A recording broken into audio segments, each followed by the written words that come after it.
Hello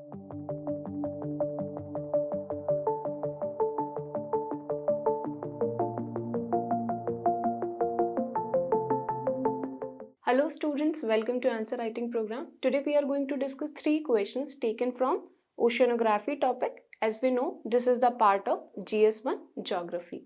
So let's have an overview of our question. The first question is related to the ocean currents and its impact on the fishing industry.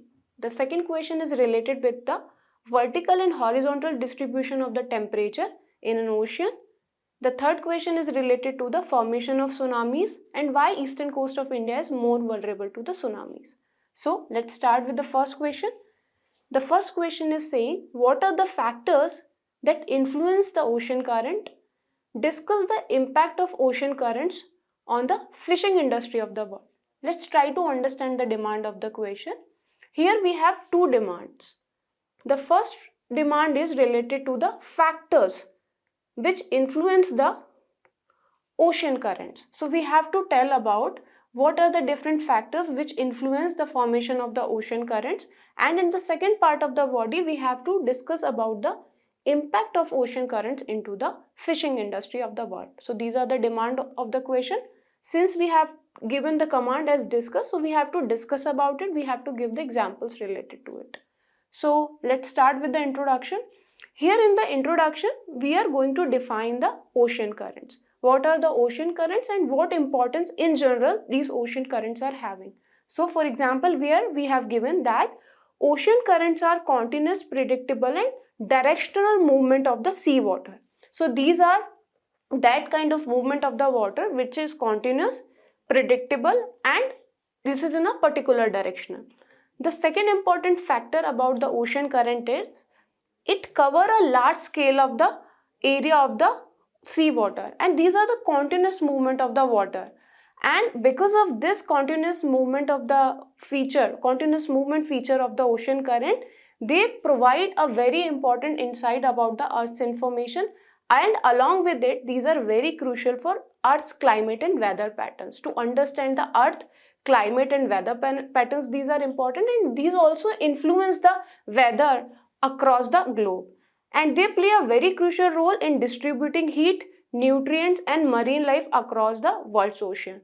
So they provide us a heat budget or heat management across the globe. The area where the heat are in excess, they disperse the heat from those areas, they bring the heat to those areas which are cooler in region.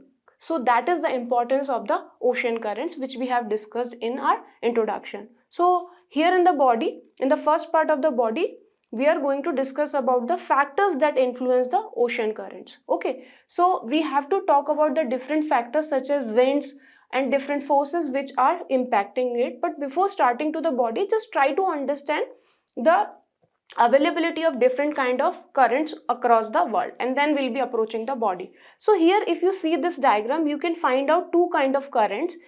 One is mentioned into the red color, the other one is mentioned into the blue color. So the red color currents are known as the warm current. Okay, so these are the warm ocean currents, while the blue one are cold currents. Okay, cold ocean currents, and here we are discussing about the surface current. Okay, so if you see this Gulf Stream in the eastern part of the USA, these particular Gulf Stream is warm in nature, and the importance of this Gulf Stream is it provides the heat into this direction. Okay, in the time of the extreme weather, extreme harsh cold winters, it provides relief to this particular area. If you see this Labrador current, this is marked with the blue color, which means it is the cold current which is coming from the polar region. So you understand one thing, whatever currents which are going away from the equator are warm in nature, and while the currents which are coming from the polar sides are cold in nature. So we have to keep this particular thing in mind, and these are the surface currents or ocean currents. Apart from it, we have ocean currents into the deep ocean also, which provide upwelling and downwelling, which means water sinks, and upwelling means the water is coming from the lower layer of the ocean. So those are known as the upward and downward movement of the ocean currents. So let's start with the body part. In the body, as we have discussed, different factors that influence ocean currents. So first one is planetary wind. Okay, why planetary winds? Because if we see the pattern of the winds, it is covering the entire globe, and due to the movement of the winds, it creates the friction on the, when the wind is flowing, it creates the friction on the surface of the ocean. That is why it creates the ocean currents over that particular region. So we can see the strength, duration, and the wind's direction determine the direction of the ocean current along with the intensity of the ocean currents. For example, we can see trade winds push equatorial current westward direction. We can see the equatorial current is going into the westward direction here. The other important point is Coriolis force. So we have to understand that Earth moves along its axis. So Earth is continuously moving, it is rotating. Because of that, the Coriolis force induced due to the movement of the Earth, and this particular Coriolis force also impacts the direction of the winds and also impacts the direction of the ocean currents. So because of this particular force, the gyre formed into the north and southern part of the ocean, and if you see the direction of these particular gyre, it is clockwise into the northern hemisphere, and into the southern hemisphere it is in the anti-clockwise. So let us try to understand. If you see this particular area, eastern part of the USA, you can find out, here we can find out this gyre which is known as the Sargasso Seas, and this particular area, if you see, the direction is clockwise, and this formed due to the Coriolis force, because the movement of the ocean drifts into the clockwise direction, and it is creating the Sargasso Seas, which is surrounded by Gulf Stream, North Atlantic Drift, Canary, etc. So here it is in clockwise direction, we can see. While if you see the southern hemisphere, here in the if you see the southern Atlantic Ocean, here you can find out the formation of gyre in the anti-clockwise direction. Okay, so these kind of formations are known as gyre, and these are formed due to the Coriolis force. So we can see the ocean currents also impacted by the Coriolis force. The other important one is solar heating. So we know that the sun is the source of the energy across the globe, and if we see the surface of the ocean, the sun is providing the heat, and this solar insulation is getting absorbed by the ocean. So the upper layer of the ocean will absorb the more heat, while the lower layer will not be able to get that much kind of heat. Okay, so this solar insulation is continuously there, and the ocean is absorbing this particular heat, and because of that, the energy differentiation created across the ocean. So if we see, solar heating causes water to expand. So whenever water is getting the solar insulation, solar heat, we know it will get expand, and due to this expansion, what will happen? There will be a gentle slope that will encourage the water flow. So we know whenever we are getting heat, whenever water is getting heat, it will get expand, while the cold water will get shrink. Okay, so because of this also, the ocean current will get formed. The other important one is temperature differentiation, as we already discussed with related to the solar heat or solar insulation. Similarly, the temperature differentiation is also related to it. For example, if you see region related to the equator and surrounding, these will get more heat, and if we go to the polar region, these particular area of the poles will receive less heat. That is why you must have seen this particular area of the equator are having more heat. That is why these are the currents which are going from the equator are warm current. So areas where the poles are there and the currents which are coming were the cold current. These are the warm current. So you can see, as we go from equator to poles, the temperature of the water is getting less. Okay, the temperature of the water is reducing. That is why the temperature variation impacts the ocean current. Because of this temperature difference, warm water rising to the surface and moving towards the pole, while cold current sinks and move down to the equator. So this particular difference is also there along the equator and poles, and these are continuously forming the movement of the ocean, because the ocean current will flow from equator towards the pole, while at poles we know the water, because it is dense, it will get shrink, and because of that undercurrent water current will also be there.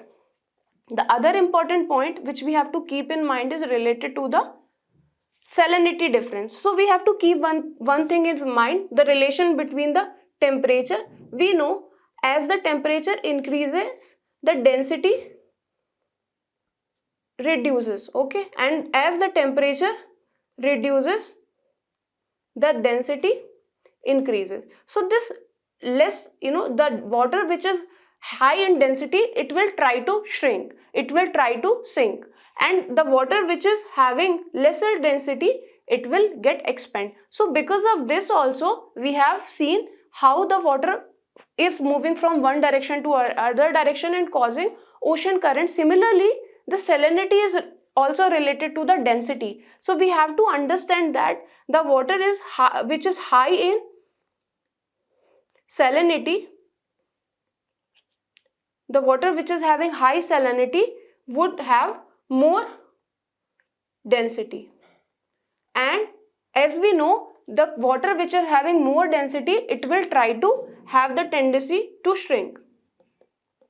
Similarly, the opposite will happen. If the water is having less salinity, it will not shrink, it will have a lesser density. Because of this particular difference also, the formation of the ocean current happens. So we just need to see the salinity or salt concentration play a significant role in ocean currents, and for instance, high salinity area can also create surface current that moves towards regions which are having lower salinity. So because of the salinity difference, we can have the areas from high salinity to lower salinity, the movement of ocean current will happen. Also, we have to understand that topography of ocean floor also create the ocean currents, because as we know, if we see the ocean floor, it is also having the different kind of structures, and because of these particular structures, if we see, because of these particular structure, the movement and direction of the underwater current will affected, and because of that we can understand the water might will get deflected due to the underwater ridges or channels, and due to this the ocean current will get formed due to the different kind of topography of ocean floor. And the other one is Earth's rotation. As we know, the Earth rotation will cause the bulge of the equator, thus it will create the different kind of ocean current across the equator. So that is something which we have to discuss about the ocean currents that influence the factors which influence the ocean current. Now we will be dealing with the second part of the body, which is related to the fishing industry and how the ocean current is impacting this particular industry. As we already discussed, the ocean current is significant into the heat distribution and balancing the delicate ecosystem of the ocean. Along with it, if we see, the ocean current do the task of distribution of the nutrients, marine life, and it also affect the abundance and presence of the marine ecosystem. For example, if you see the different kind of areas of the world, if you see this particular area where we have discussed about the Gulf Stream, if you see this particular area is very rich into the fishing industry, very rich for the fish availability, because of the different and specific kind of conditions we can find out here. So we can understand that due to the different various reasons, the fishing industry is dependent on the ocean current. So we are going to discuss here. For example, the first important point is upwelling. What is upwelling? As we have understood that because of the temperature differentiation and the salinity differentiation, the movement of water not only happens on the surface level, but we know the vertical movement of the water also happens. For example, we can understand this, the water is moving into the vertical direction like this, and then it is going like this, and then the upwelling is also happening. So across the equator and polar region, this particular process happens. In the equator region, the water get upward direction, while in the polar region water sinks because the water is heavy there, and while in equator if we see the water will get upwelled. So this particular process will be there, and because of this particular reasons, the upwelling, the nutrient rich water will be coming out, and this particular water which is coming out will be having the availability of the nutrients along with it, and that is why these particular nutrients will provide the food for the fishes. Okay, so that is why those area where the upwelling is happening are particularly rich into the availability of the fishes. So for example, upwelling brings nutrient rich water to the surface and support marine life and creating rich fishing ground. So for example, if you consider the presence of these area, these are only 1% of the total area of world ocean, but they support around 50% of the fish harvest ground. So these particular area where upwelling is happening, only 1% these are there into the world, but they are providing 50% ground, which is a huge number. For example, as we have already says, regions of the west of the Peru undergoes continuous coastal upwelling and is among the richest fishing ground among the world. The other important point is migration pattern. So we can also understand the different kind of migration pattern of the fishes, because the different kind of fish will be going from one area to another area based on the kind of cold or warm current they are having, and because of this we can understand at what particular place we can find out which particular kind of fishes and what is the migration pattern of the fishes are there, so we can locate the industry accordingly. So the other one is related to it only, the fishing location. So we can find out what particular species of the fish can be found in that particular area. So for example, if you see, Gulf Stream is having high availability of the tuna and swordfish, so we can accommodate the industry related to that particular fishing industry at that particular place related to that species. The other important point is climate pattern, because ocean current influence regional weather pattern, thus it impact the fishing industry, and change in the currents can lead to the alteration in the weather patterns and the temperature. As we have already understand, this ocean current is causing the heat distribution. This is also impacting the weather across the globe. So it is important to understand it for the fish availability of the fish and migration, because it can impact the climate pattern. Now come to the conclusion. Here in conclusion, we are going to write down the significance of the ocean currents.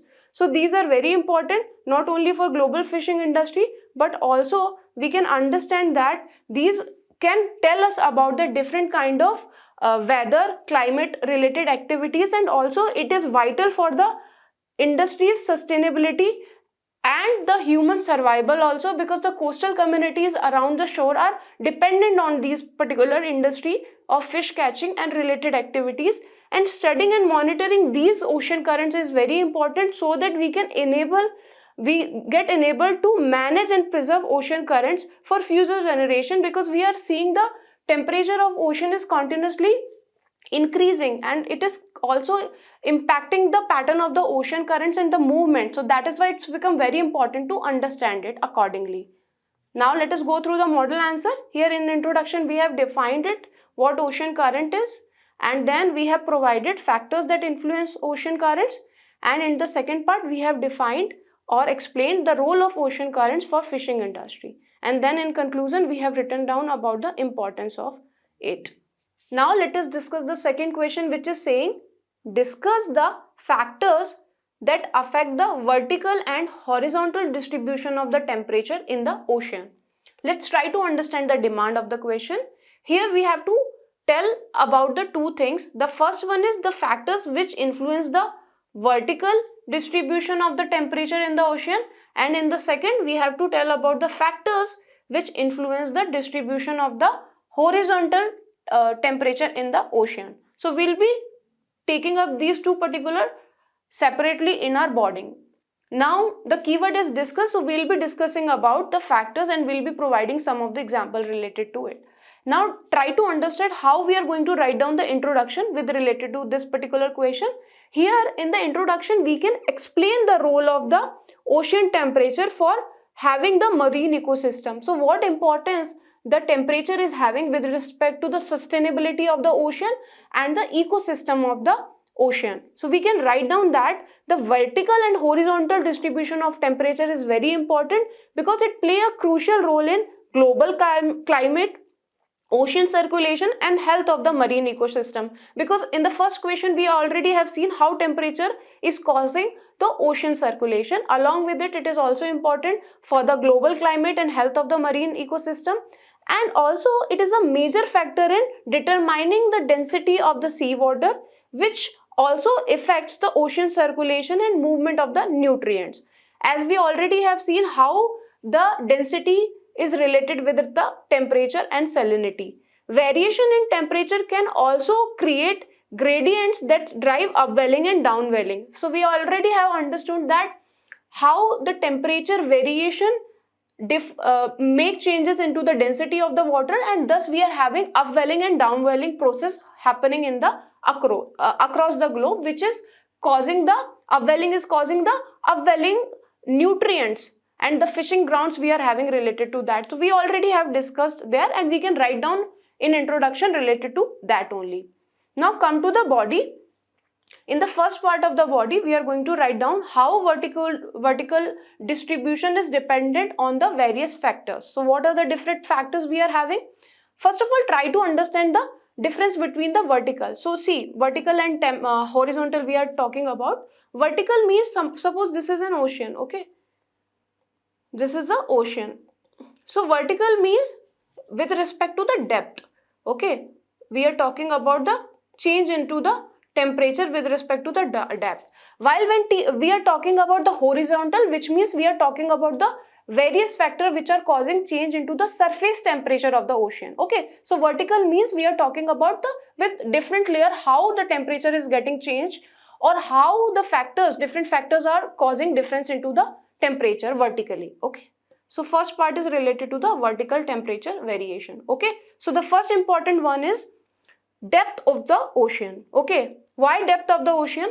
Try to understand it. See, this is the sea surface, okay? The upper area, for some meters, it will getting the solar insulation, and the sunlight is available in abundance. So obviously this particular area will be getting more warmed up. This particular area will be getting more temperature. While if we go the deep layer of the ocean, it will not be having that much availability of the sunlight. Very less availability of the sunlight will be there as we go downwards. So we already know the upper layer will be having high temperature, while this particular layer will be having somewhat temperature, and the lower one will be, deepest one will be having very low temperature, okay?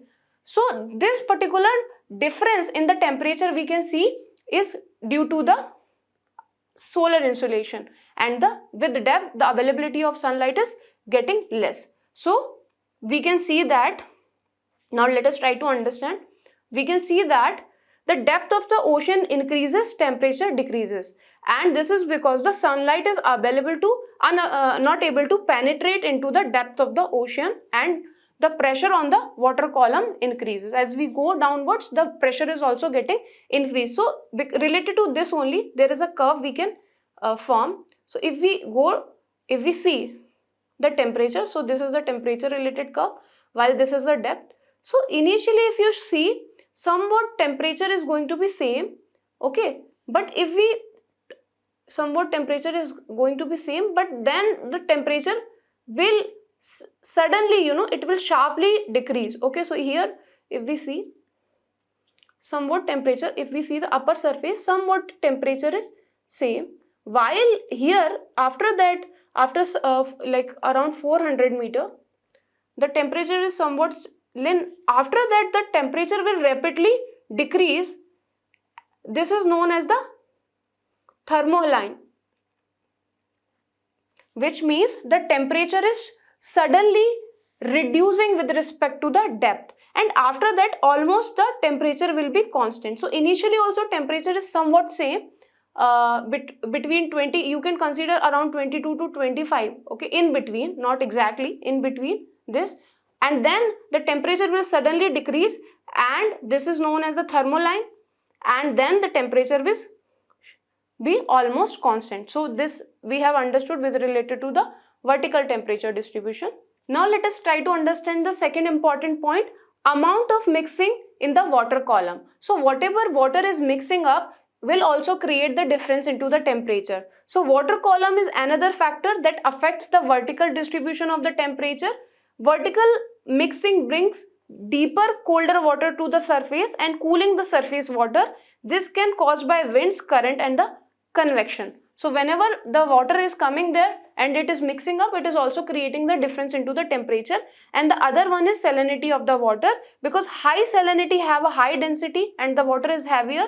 This causes it to sink and cause a cold layer at the bottom of the ocean. So we already have understood the water, if it is heavy, if it is saline, it is having high density and it will try to sink, and thus it is a colder one. So the colder water will be available at the lower level of the ocean or the bottom of the ocean.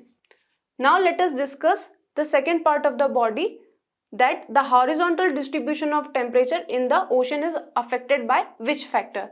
The first one is the ocean current. So we already know that different kind of ocean currents are having different nature. So whenever the ocean's current which are coming from the polar region will be cold in nature, while the current which is coming from the poles from the equators are warmer in the nature, and that is why the temperature differentiation will get created because of the availability of the different kind of solar insolation there. So warm current carry warm water from the equator, as we discussed, that is why it will be having high temperature, while the cold current carry cold water from the poles, that is why it is having the lesser temperature.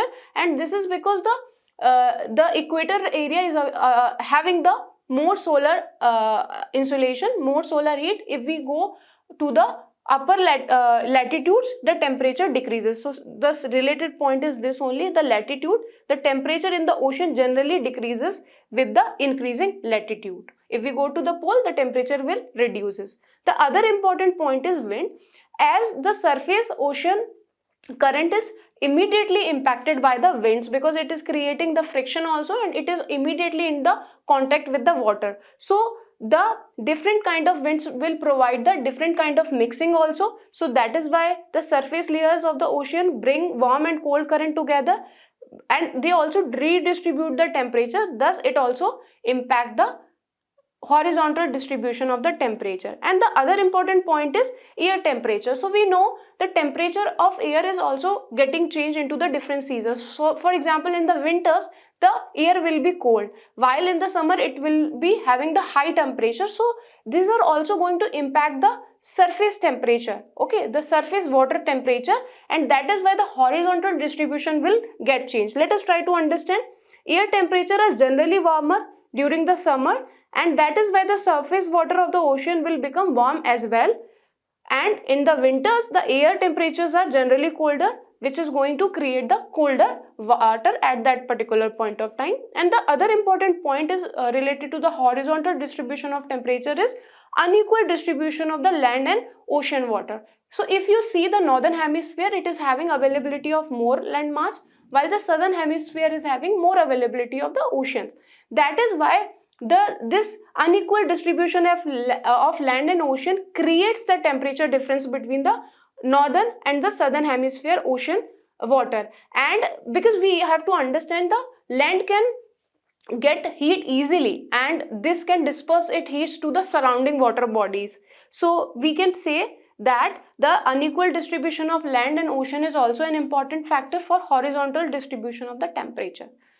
So we have discussed the second part of the body. Now let us go through the conclusion. Here we are going to mention how the temperature distribution helps us to understand the global climate and marine ecosystem. So how this horizontal and vertical distribution of the temperature is important for global climate and the marine ecosystem, we are going to mention in the conclusion. So we can say that these are very complex phenomena, very difficult to understand, but it is very important. At the same time, it is very important to understand so that we can understand that how the ocean and the surroundings are getting impacted due to the temperature, because it is provide a very important insight related to the marine ecosystem. As we already know, the climate change is happening, thus the temperature distribution is also getting changed, and we have to specifically understand this particular thing because it is going to bring out a lot of change into the delicate balance of the global climate and the marine ecosystem. So that was the conclusion. Now let us go through the model answer.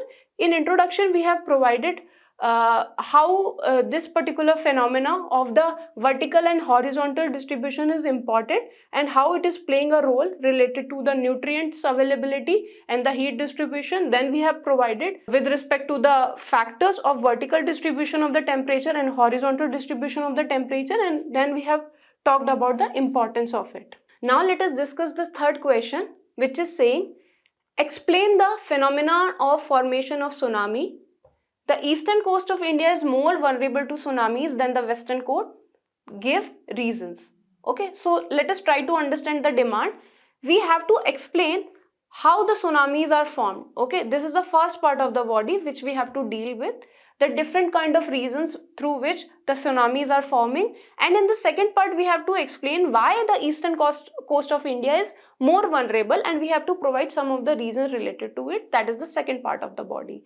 Let's start with the introduction. Here in the introduction, we are going to define the tsunami, what it is, how it is formed, and we are going to provide some of the data if we are having related to it. Okay. So for example, here we can see tsunamis are large waves generated by sudden movement of the ocean floor. So whenever there is sudden movement on the ocean floor, the tsunamis are formed, and these are generally associated with earthquake. For example, if we go through the global historical tsunami database, which is saying from the 1900, around 80% were caused by the earthquake, but tsunamis can also be formed due to some other reasons also.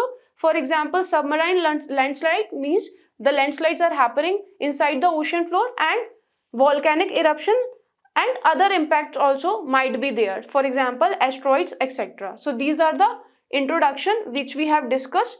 Now come to the body. Here in body, we are going to talk about the formation of the tsunami and what are the factors through which it is getting formed. First of all, try to understand, go through this diagram.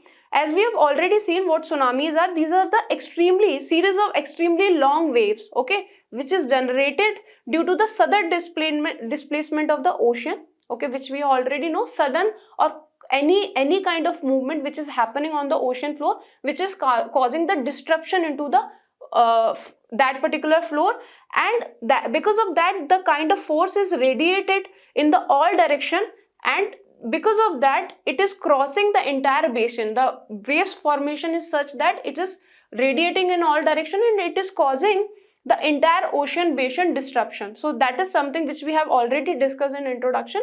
Now we are going to talk about the different stages of the tsunami. So if you go through the particular diagram, you can find out there are different different stages. The first one is initiation, then split, amplification and run up. Okay, so we can quickly discuss about it. Whenever there is some kind of fault due to some reason, for example, if some earthquake is there, the fault will be created, and you can see because of this fault the entire water column is getting disturbed. Here we can see that. Okay, and here the initiation of the tsunami already happened. Now the splitting will happen. What is splitting? This initiated wave, if you can see, it is getting splitted into the two waves. Okay, so it is getting splitted, and if you understand the tsunami, the first one, this particular wave which is getting generated is going to get amplified. The one is going to be in this direction, the second one is going in this direction, and this particular wave which got amplified and this particular wave, both are going in opposite direction. And if you see, when this particular wave will hit the shore or coastline, it is known as the run up. So these are the different stages related to the tsunami, known as initiation, split, amplification and run up. And now we are going to discuss different kind of events which can produce tsunami. So as we already have discussed, one is earthquake, because earthquakes are generated because of the movement along the fault zone, and this can create the sudden movement of the ocean water, and this thus results into the formation of the tsunami. The other one is landslide. Okay, so whenever landslide is there, because of the underwater movement or some kind of slump is there, it causes the displacement of the water, and thus it creates the tsunami. Also the volcanic eruption, we already know the ocean floor is also having some of the volcano, and when the eruption is having, it creates the destructive tsunami because the disruption happens into the movement of the water. And also due to the meteoroids and asteroids, although the possibility of getting tsunami due to it is very less, but yes, this may also cause, because whenever meteoroids and asteroids fall into the water body, there is a disruption. They may create a disruption into the water body or the ocean floor, which thus can result into the formation of a tsunami. So these are the different factors which we have discussed. Now quickly go through the reasons, the second part of the body, where we are going to give the reasons why eastern coast of India is more vulnerable to tsunami. Okay, so there are four specific reason because of that the eastern coast is having more vulnerability. The first one is location. Okay, its location is near to the earthquake prone area known as the Circum-Pacific Belt. So we know this ring of fire, okay, which is having the continuous movement of the plates. Because of that, the earthquakes are very much frequent in that area, and also the volcanic eruptions are also there, and the eastern coast is having proximity to this particular area. Thus the eastern coast is more vulnerable to the western coast in terms of the tsunamis vulnerability. The second important point which we can keep in mind is related to the Java and Sunda Trench. So if you see, the eastern coast is having close proximity to the Sunda and Java Trench, and these are the most active seismic zone in the world. So these are the sources of many earthquake in the past, and which already produced tsunami in past, and in future also there are chances that the tsunami can cause because of the seismic activity. The other one is Sumatra subduction zone. So if you see, the tsunami of 2004, it happened due to the Sumatra Andaman earthquake, and a number of the studies suggest that this particular area is highly prone and most potential hazardous zone for triggering tsunami, because a large number of population is also there, and this can cause a high amount of destruction. So this eastern coast is having proximity to Sumatra subduction zone also, which is also making it vulnerable. The other important point is presence of the bays and inlets. So if you consider the eastern coast of India, there is a series of bays and inlets which make it much more vulnerable to the turbulent water movement and the tsunami, because they can travel fast and in a very quick way. Because if you see the western coast, it is surrounded by the Western Ghat, which is having more height, and these are much more protected as compared to the Eastern Ghat, which is eroded. So this presence of the bays, inlet, and the other reasons, the Eastern Ghat becomes more vulnerable to the tsunami and the open water also. So the Eastern Ghat is more exposed to open water, making it more vulnerable, as we already have discussed, for tsunamis, as the western coast is more shelters which can protect it from the destructive forces of the tsunami. Okay, Western Ghat, which we have already discussed. So these are the few reasons why eastern coast of India is more vulnerable to tsunamis. Now come to the conclusion. Here in conclusion, we can write down the impact of the tsunami on the coast, and we can also talk about the protective measures we can take. So for example, we know the tsunamis are very much destructive, and the impact of the tsunami could be very devastating, because if you see, it can not only do the destruction and damage, death, injury, financial loss, but also provide long lasting psychological problem for the inhabitant. And eastern coast of India is having vulnerability related to tsunamis. That is why, because of the proximity to Indian Ocean and Bay of Bengal, that is why we can think about the preventive and different kind of measures where we are already prepared with respect to these kind of events. So we can talk about how we can plan and practice response to the tsunamis, and how we can already provide the early warning system. We can educate the people related to this particular event, and also we can practice and we can provide already to dedicated routes, evacuation route, so that we are prepared beforehand related to these kind of events. Now let us go through the model answer. In the first part of the answer, which is introduction, we have written about the definition of the tsunami and some data we have provided. For example, 80% of the tsunamis were triggered by the earthquake from 1900, and then we have provided the formation of the tsunami. Here also we can draw some of the diagram related to the tsunami, as we have already seen into the answer, and then different kind of events which can produce tsunami and why eastern coast of India is more vulnerable to tsunami. Then we have provided the impact of the tsunami on the coast. So that was the discussion. Thank you very much. Have a great day.